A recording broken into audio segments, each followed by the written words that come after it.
Assalamualaikum warahmatullahi wabarakatuh. Selamat pagi, siang, sore, ataupun malam. Perkenalkan, nama saya Abdallah Al-Ahmadwe dari kelompok 1 kelas A. Pada kesempatan kali ini, saya akan mempresentasikan pemahaman saya mengenai naratif review yang kami buat yang berjudul Regulasi Emosi terhadap Self-Efikasi Mahasiswa dalam Berbicara di Depan Kelas. Penelitian ini sangat relevan dengan pengalaman kita sebagai mahasiswa yang sering merasa gugup atau cemas ketika harus presentasi di hadapan kelas. Yang pertama, kita akan membahas mengenai latar belakang penelitiannya. Jadi, berbicara di depan kelas atau public speaking adalah keterampilan yang sangat penting dalam dunia akademik dan profesional. Namun, ada banyak sekali mahasiswa yang mengalami hambatan emosional terhadap seperti ketakutan, kecemasan, bahkan keraguan terhadap kemampuan dirinya sendiri. Penelitian ini menunjukkan bahwa sekitar 70% mahasiswa mengalami tingkat kecemasan sedang hingga tingkat kecemasan yang tinggi ketika diminta berbicara di depan kelas. Faktor utama yang memengaruhi kecemasan ini antara lain adalah kurangnya pengalaman berbicara di depan umum, perfeksionisme atau takut melakukan kesalahan, dan rendahnya kepercayaan diri terhadap kemampuan mereka saat berkomunikasi. Oleh karena itu, penelitian ini penting untuk memahami bagaimana regulasi emosi dan self-efikasi dapat membantu mahasiswa mengatasi hambatan tersebut. Kita masuk ke tujuan penelitian. Jadi, penelitian naratif review ini memiliki beberapa tujuan utama. Yang pertama adalah menganalisis hubungan antara regulasi emosi dan hambatan emosional mahasiswa saat berbicara di depan kelas. Yang kedua adalah mengeksplorasi peran self-efikasi dalam membentuk kepercayaan diri ketika berbicara di depan kelas.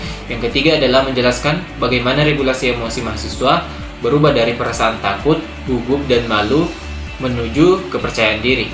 Dan yang terakhir, yang keempat adalah memberikan rekomendasi strategi pembelajaran yang dapat meningkatkan self-efikasi dan menurunkan hambatan emosional.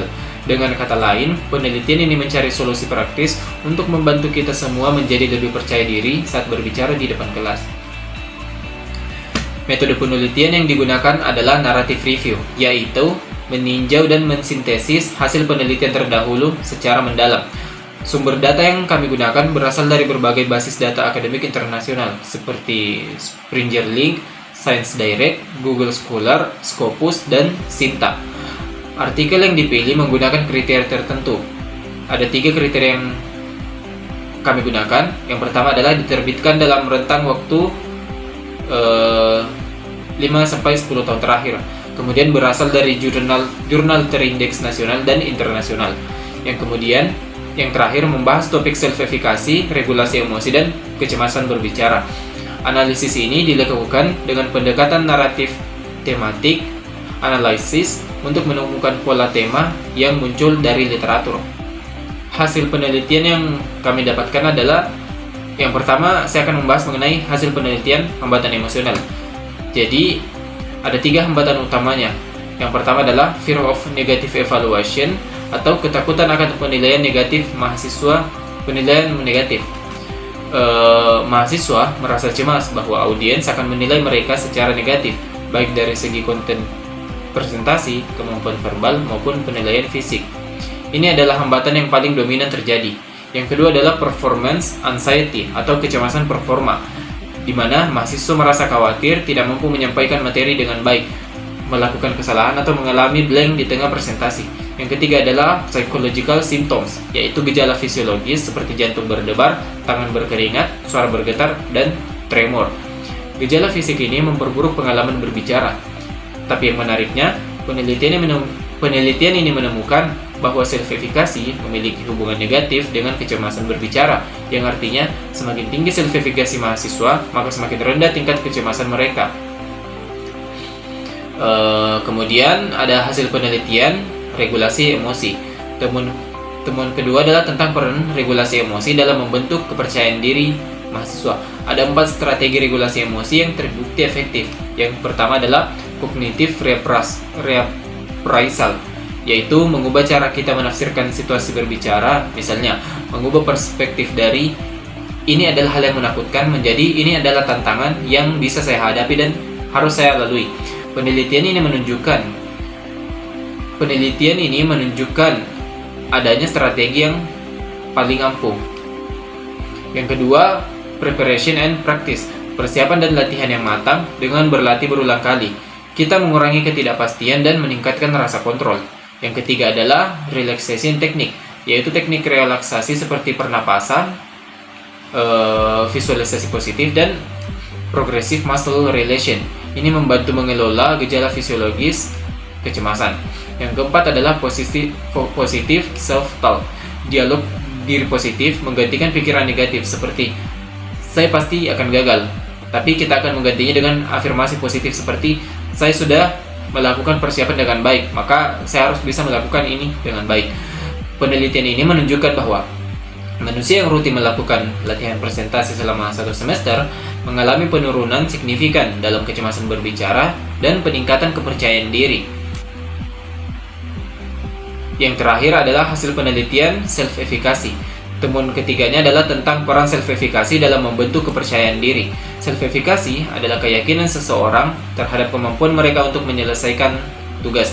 Mahasiswa dengan self-efficacy yang tinggi menunjukkan karakteristik khusus, seperti lebih berani mengambil risiko linguistik, lebih gigih menghadapi kesulitan, lebih mampu mengelola kecemasan, menafsirkan kegagalan sebagai umpan balik atau perbaikan, bukan sebagai bukti bahwa mereka tidak mampu, lebih aktif mencari kesempatan untuk berlatih. Namun, penelitian juga menunjukkan adanya hubungan yang kompleks antara self-efficacy tidak bekerja sendiri, tetapi berinteraksi dengan variabel lain seperti kecerdasan emosional, growth mindset, dan self-regulation. Yang sangat penting adalah peran kecerdasan emosional sebagai mediator, yaitu mahasiswa dengan kecerdasan emosional yang tinggi lebih mampu memanfaatkan self-efficacy mereka dengan baik. Yang kemudian selanjutnya adalah kesimpulan. Jadi dari kesimpulan ini kita bisa memperoleh beberapa bagian. Yang pertama adalah hambatan emosional seperti ketakutan penilaian negatif, kecemasan performa, dan gejala fisiologis menjadi penghalang utama dalam berbicara di depan kelas. Yang kedua adalah regulasi emosi melalui cognitive reappraisal, persiapan, teknik relaksasi, dan positive self-talk efektif akan memfasilitasi transisi dari kecemasan menuju kepercayaan diri. Yang ketiga adalah self-efficacy memiliki hubungan negatif dengan kecemasan berbicara. Yang keempat, yang terakhir dari bagian kesimpulan adalah kecerdasan emosional berperan sebagai mediator krusial dalam hubungan antara self-efficacy dan performa berbicara. Kemudian kita akan masuk ke bagian yang terakhir, yaitu rekomendasi praktisnya. Jadi program pelatihan public speaking harus mengintegrasikan aspek teknis dan psikologis. Kemudian, dosen perlu menciptakan lingkungan kelas yang aman secara psikologis. Kemudian, lembaga pendidikan harus menyediakan layanan konseling dan workshop untuk mengatasi kecemasan berbicara. Mahasiswa perlu aktif mengembangkan self-efficacy dan kecerdasan emosional melalui latihan dan refleksi. Jadi teman-teman, penelitian ini memberikan wawasan penting bahwa kepercayaan diri dalam berbicara di depan kelas bukan sesuatu yang instan, melainkan hasil dari proses yang melibatkan pengembangan self-efficacy, regulasi emosi, dan kecerdasan emosional. Dengan memahami mekanisme psikologis ini, kita dapat mengambil langkah konkret untuk meningkatkan kemampuan public speaking kita. Sekian presentasi dari saya, terima kasih atas perhatiannya. Wassalamualaikum warahmatullahi wabarakatuh.